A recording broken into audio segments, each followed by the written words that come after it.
Legal dictation of exercise 10 start. In order to perpetuate himself in the society and in the institution, being fully aware of the fact that he was going to attain the age of superannuation and his secretaryship would also automatically come to an end, an attempt was made by him to get his age extended and on the strength of the same to continue as secretary of the society full stop after attaining the age of superannuation, principal of the institution is not at all entitled to continue as secretary full stop. Specific mention has been made that petitioner number 2 was secretary by virtue of being principal, who happens to be an ex officio member, and once he attained the age of superannuation as principal, then he could be elected as secretary only when he was valid member of the society, but at no point of time he had ever been enrolled as valid member of the general body of the society, full stop. This specific statement of fact has not been disputed in the rejoinder affidavit, full stop. Once this is the factual situation in respect of status of petitioner number 2 as principal of the institution has already attained the age of superannuation, and this fact has not been substantiated before this court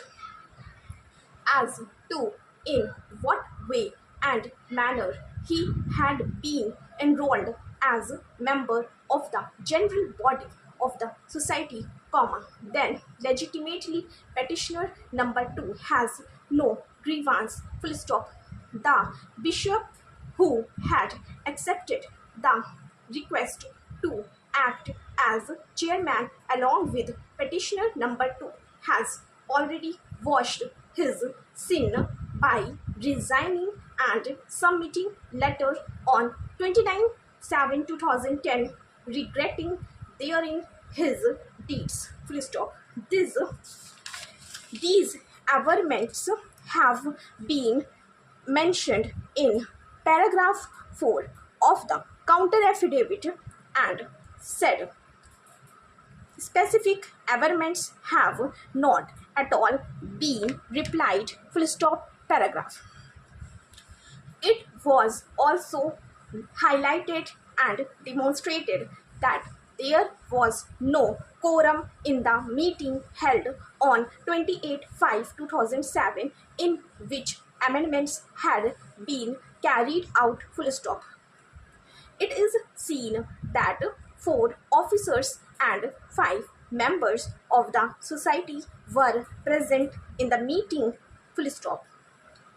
1 ex officio member and 4 members were absent, and there were total 14 members of the society, full stop. In the special general meeting held on 28/5/2007, only 9 members were present, full stop. Therefore, according to Rule 38 of the rules, at least 10 members were required to be present at the special general meeting held on 28/5/2007, full stop. In the absence of quorum laid down by Rule 38, neither the amendments could be passed in the special general meeting of the society, nor could the amendments made be registered by the assistant registrar, full stop. The above details, as noted in the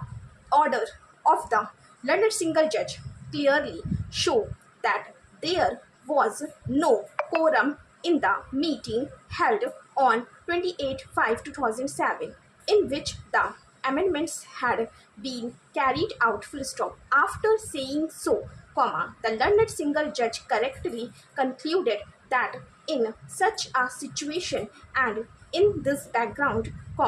any interference with the order of the assistant registrar would amount to perpetuating the illegality and subscribing to apparent illegality committed full stop.